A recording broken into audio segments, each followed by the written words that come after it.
जी नमस्कार साथियों, स्वागत है आप सबों का एमबीए शिक्षाशाला में। मैं राज सर एक बार फिर से उपस्थित हो गया हूं साथियों, बहुत ही महत्वपूर्ण बात को लेकर। बात यह है मेरे प्यारे साथियों, आपको पता होगा कि UP triple S C AGTA 2024 यानी कृषि प्राविधिक सहायक भर्ती 2024 की जो विज्ञप्ति है जारी कर दी गई है। फॉर्म अभी ऑनलाइन होना शुरू नहीं हुआ है, लेकिन कुछ ही दिनों बाद यानी 1 अप्रैल से 31 मई के बीच में फॉर्म ऑनलाइन शुरू होकर और बंद हो जाएगा। 4 तारीख को लेटेस्ट की अपडेट आई, इसका विज्ञप्ति ऑफिशियल साथियों साइट पर यूपी ट्रिपल एस सी ने कृषि जो साथियों है अपना जारी किया।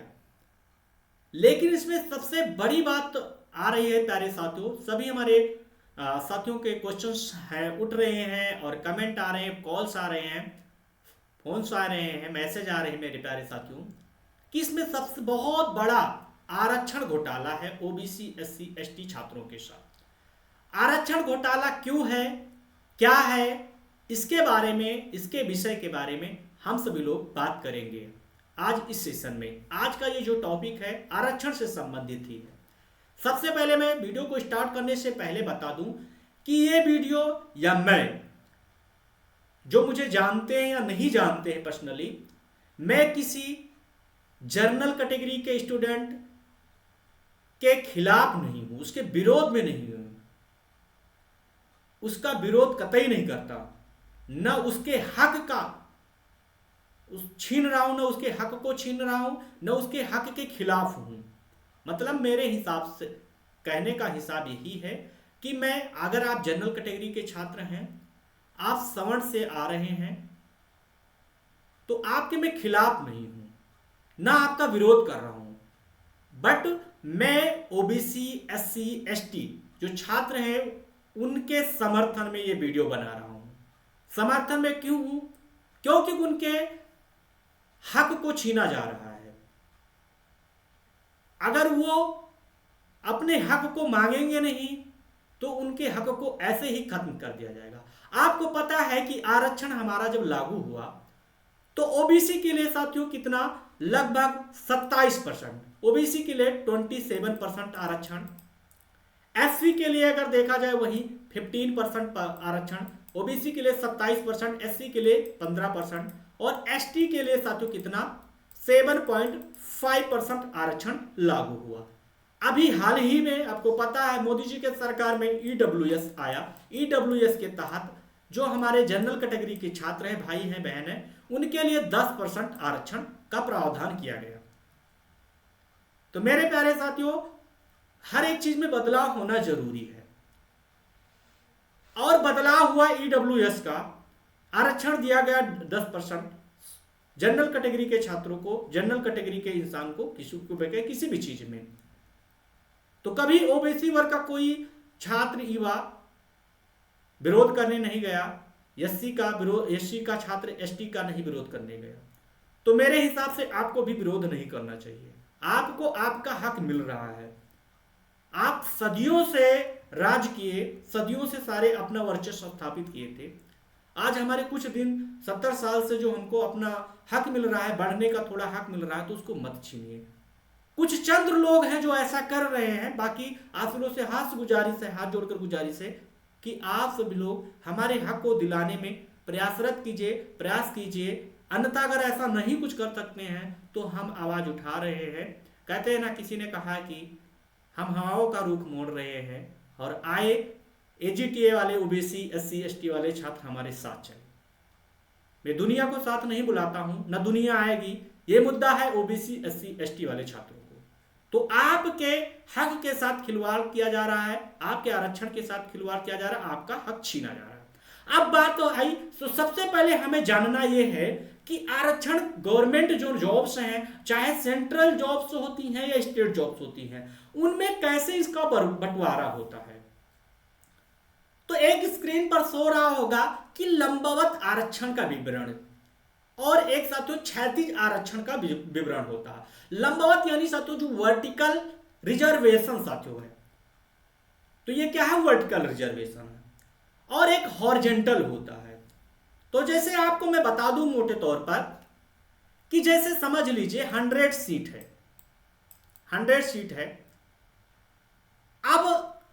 100 सीट में से एक वर्टिकल होता है, वर्टिकल बंटवारा होता है, और एक होता है हॉरिजेंटल होता है। क्या साथियों? हॉरिजेंटल होता है आरक्षण का बंटवारा। तो 100 सीट में अगर 27% ओबीसी को आरक्षण दिया गया है तो उसकी 27 सीटें हो जाएंगी। एससी की साथियों 15 सीटें हैं, 15% आरक्षण है तो उसकी 15 सीटें हो जाएंगी 100 में से। अगर 100 सीटें हैं, 100 सीटों के मतलब मैं समझा रहा हूं आप लोग को। एसटी की 7.5% उसको आरक्षण दिया गया है तो उसकी लगभग 7.5 यानी के करीब आपकी सीटें हो जाएगी एसटी की। अब इसका बंटवारा कैसे होगा? तो अगर देखिएगा, अगर इसका हॉरिजॉन्टल बंटवारा हो जा रहा है तो 15 से 27 सीटें किसकी हो जाएगी? ओबीसी की, 15 सीटें एससी की, एसटी की साथियों 7.5 सीटें, और ईडब्ल्यूएस की। अब ईडब्ल्यूएस को भी हम लेंगे, हमारे भाई वो बाहर नहीं जाएंगे, उन ईडब्ल्यूएस की 10 सीटें, लगभग 59 पॉइंट साथियों समथिंग 5 के करीब आ रहा है। बची जो 40 सीटें होंगी, ये 40 सीटें कहां से आ जाएंगी? ये 40 सीटें जो हैं ये रिजर्व कैटेगरी यानी जनरल कैटेगरी में होंगी। क्या साथियों? जनरल कैटेगरी, सॉरी ये जनरल कैटेगरी में होंगी। यानी जब हॉरिजॉन्टल बंटवारा होगा, जब हॉरिजॉन्टल बंटवारा होता है तो जो 59.5 ये तो रिजर्वेशन का हो गया, इनमें कोई नहीं जा सकता है, इनमें कोई नहीं जा सकता। और 40 जो सीटें बच रही हैं वो जनरल कैटेगरी की हैं, जो समान वर्ग के आते हैं। लेकिन जैसे अगर बंटवारा होता है वर्टिकल, जो इस सारणी में दिया गया है, यानी वर्टिकल सीटों की बंटवारा, तो वर्टिकल के अनुसार अगर देखा जाए, जैसा स्टेट रिजर्वेशन पॉलिसी है, सेंट्रल रिजर्वेशन पॉलिसी कहती है कि अगर ओबीसी की 27% साथियों आरक्षण है तो उसके 27 सीटें होंगी। एससी की साथियों, एससी का जो रिजर्वेशन है 15%, तो उसकी 15 सीटें 100 में से, 100 की बात कर रहा हूं। एसटी के साथियों 7.5% रिजर्वेशन है तो उसका कितना होगा? 7.5 सीटें। और ईडब्ल्यूएस का साथियों कितना होगा? लगभग 10 सीटें। कितना साथियों? 10 सीटें। बाकी जो होगा वो अनरिजर्व हो जाएगी। क्या साथियों? अनरिजर्व सीटें, मतलब ये सीटें यूआर कैटेगरी के आ जाएंगे, यानी ये किसी के लिए मतलब अस्थायी नहीं है, किसी में इसमें रोक टोक नहीं है, और यही बंटवारा देखने को मिलता है खासकर। यानी इसमें से जो योग्य होगा, जिसके पास क्षमता है, जिसके पास योग्यता है, वो जाकर फाइट कर सकता है।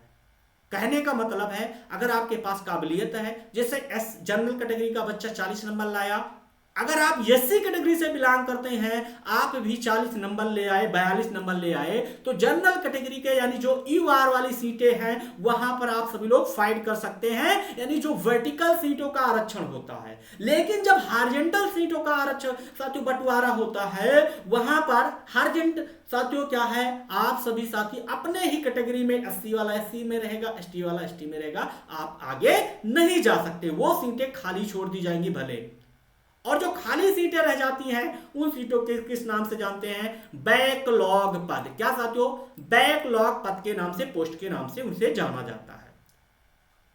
तो ये थी वर्टिकल और हॉरिजॉन्टल। लेकिन मैं आपको स्पष्ट रूप से बता दूं, जो बंटवारा होता है खासकर स्टेट रिजर्वेशन पॉलिसी, अलग अलग साथियों सभी जगहों पर जैसे आरक्षण को लेकर प्रावधान है, ये स्टेट गवर्नमेंट की बात, सेंट्रल गवर्नमेंट की बात मैं कर रहा हूं। स्टेट गवर्नमेंट में जैसे अलग अलग राज्यों में अलग अलग प्रावधान है, कहीं ना कहीं साथियों आरक्षण बढ़ा दिया गया, 37% क्या दिया गया, कहीं अलग अलग कर दिया गया, सब पे अलग अलग वो है। लेकिन जब हॉरिजॉन्टल सीटों का बंटवारा उन्हीं का होता है, जैसे साथियों महिला का होता है, और जो साथियों विकलांग साथी होते हैं, जिनके कुछ दिक्कतें हैं, पीडब्ल्यू में आते हैं, तो उनके साथियों क्या है, उनमें क्या है साथियों, कुछ सीटें हैं जैसे मतलब कि सैनिक हैं, उनमें क्या होता है हॉरिजॉन्टल। जैसे मैं अभी आपको दिखा रहा हूं स्क्रीन पर, ये है, ये क्या है, अभी ये देखिए आप, ये वर्टिकल बंटवारा हुआ है, और ये साथियों क्या है, हॉरिजॉन्टल बंटवारा किया गया है। तो हॉरिजॉन्टल में जैसे देखिएगा, सैनिक हैं, यहाँ पर आस्था जो है स्थानीय संग्राम सेनानी के साथियों जो आश्रित 68 पोस्ट। अब 68 में से आप सभी लोग कोई जनरल कैटेगरी का, एससी कैटेगरी का, ओबीसी इसमें नहीं सीटें ले पाएगा साथियों। एलबी के 46 पोस्ट है, इसमें से आप सब लोग नहीं जा पाएंगे। 46 में इसमें भी नहीं जा पाएंगे। ये जैसे साथियों बधिर और जो है श्रवण आसक्ति में जो कान से नहीं सुन सकते, बहर है, 46 पोस्ट है, इसमें भी आप नहीं जा पाएंगे।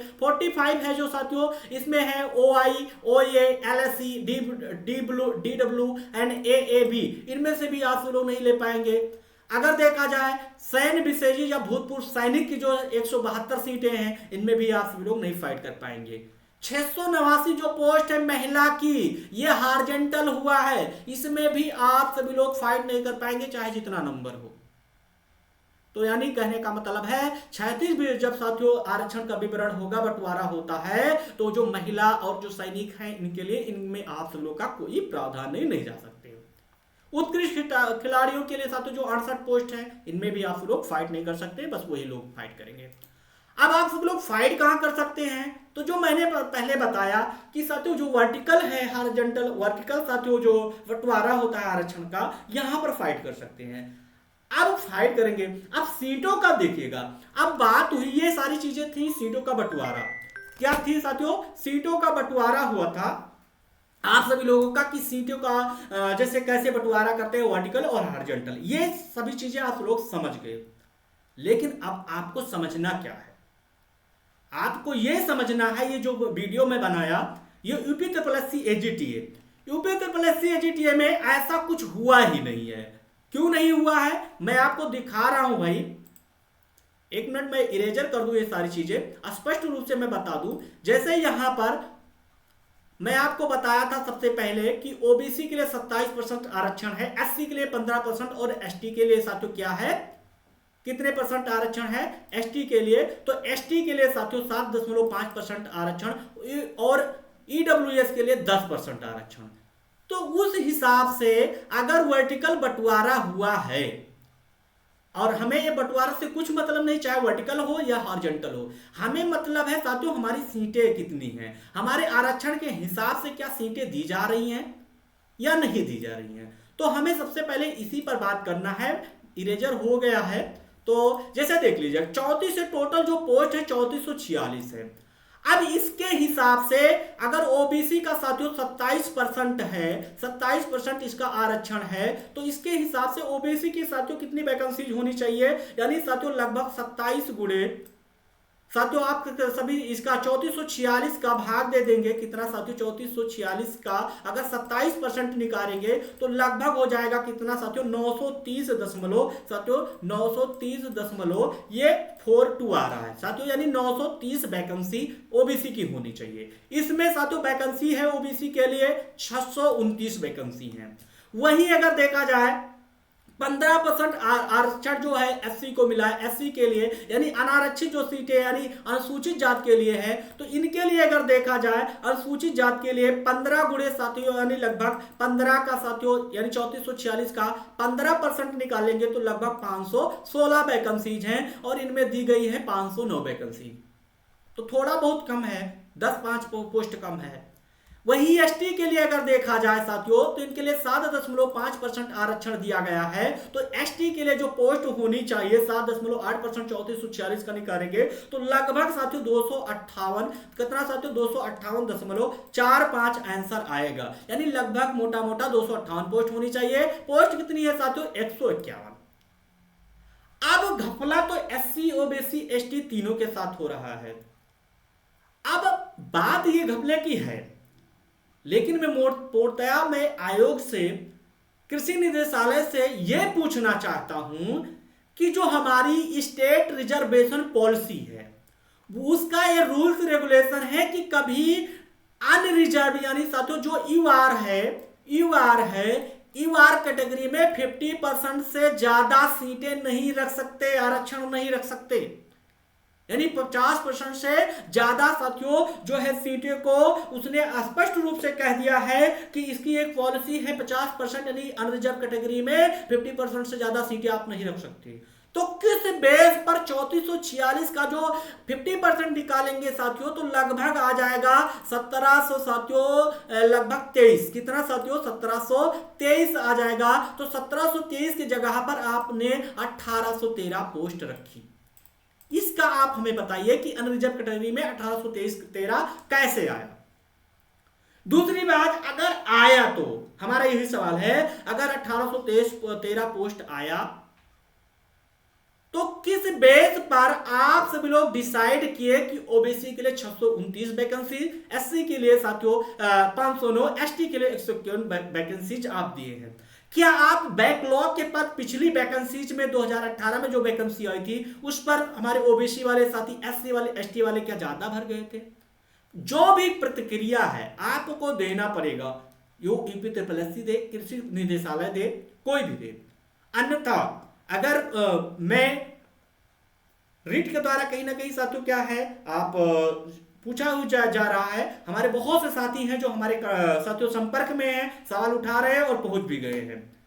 तो मेरे प्यारे साथियों, अगर यूपी ट्रिपल का और कृषि निदेशालय का कोई जवाब नहीं आता है तो कोर्ट में जाऊंगा। और मेरा मेन मकसद ये नहीं है कि भर्ती को फंसाने का, कोर्ट में लटकाने का, क्योंकि मुझे पता है, मुझे भी इसका दर्द पता है कि कई सालों के बाद, सदियों के बाद इंतजार करने के बाद आप शुरू किए, वैकेंसी आई है। तो वैकेंसी तो तय है, ऐसे है नहीं कि कोई वैकेंसी कैंसिल हुई। जैसे देखिएगा पिछला जो लेखपाल अभी हुआ है, लेखपाल का जब सत्य नोटिफिकेशन आया उसमें ओबीसी के पद ही नहीं थे, लेकिन जब कैंसिल हुई फिर ओबीसी के पद आए ना, तो आए। तो वैसे ओबीसी के पद एससी के जो है साथियों उसको पूरा होना चाहिए। और आप सभी लोग जो हमारे जनरल कैटेगरी के छात्र हैं, आपसे हाथ गुजारिश है, हाथ जोड़कर गुजारिश है कि चंद लोगों के बहकावे में मत आइए, पुरातन चीजों को छोड़ दीजिए और आज का जो नया चीजें हैं, जो हमारा हक है उसको दिलाइए। अभी ऐसा नहीं है कि हर ओबीसी वाला स्टूडेंट, हर ओबीसी बहुत आगे चला गया है। और अगर इस बेस पर देखा जाएगा तो सत्य क्या है कि गवर्नमेंट करेंगे, उसमें संशोधन का प्रावधान है और संशोधन होना चाहिए। मैं इसका सपोर्ट करता हूं कि आरक्षण में संशोधन होना चाहिए, लेकिन जो अभी वर्तमान में है उसको तो पूरा दिलवाइए। या तो कृषि निदेशालय स्पष्टीकरण रूप से बता दे कि ये पोस्ट जो है किस बेस पर हमें दिया गया है, कोर्ट के माध्यम से बताएगा। अन्यथा हम लोग जाएंगे, चढ़ाई करेंगे कोर्ट पर, याचिका दायर करेंगे और जो भी निर्देश आएगा कृषि निदेशालय से, कोर्ट से साथियों, उसका हम सभी लोग पालन करेंगे, उसका मान सम्मान रखेंगे। तो मेरे प्यारे साथियों, सभी ओबीसी, एसटी, एससी भाइयों से और जनरल कैटेगरी वाले भाइयों से आग्रह नहीं, विनम्र निवेदन करता हूं कि आप सपोर्ट कीजिए। कभी किसी का अगर नहीं सपोर्ट कर सकते हैं तो द्वेष भावना मत फैलाइए, आपस में कोई द्वेष भावना मत फैलाइए, कोई चीजें मत कीजिए कि जिससे हमारे आप में साथियों क्या है, कुछ द्वेष भावना हो, कुछ अलग चीजें हो। अलग चीजें का कहना मतलब है कि अब हमारे दोस्त है, हमारे भाई है, आप छोड़ ही दो मुझे, आप हमसे बात ही मत करें, आप बोलना बंद कर दें। आपको पता है कि हमारा संविधान है अपने जाति, धर्म और अपने हक की लड़ाई के लिए छूट प्रदान करता है। तो अगर हम नहीं बोलेंगे तो कौन बोलेगा? हम सभी लोग पढ़ लिखे हैं, क्या वो बोलेंगे जिनको जो रात दिन मजदूरी करते हैं, जिनके खाने के लिए पैसे नहीं है? सो अगर सुबह रात में दिन में अगर मजदूरी न करे तो शाम को भोजन नहीं मिलेगा? जिनके हाथों में कलम किताबें नहीं है, जिनके हाथों में फावड़ा है, वो आवाज उठाएंगे? नहीं उठाएंगे। आवाज तुम्ही को उठाना पड़ेगा और तुमको अपना हक छीनना पड़ेगा, तो संघर्ष करना पड़ेगा। मेरे प्यारे साथियों, आज तुम लोग, मैं अपना नंबर लिख दे रहा हूं 9628747844।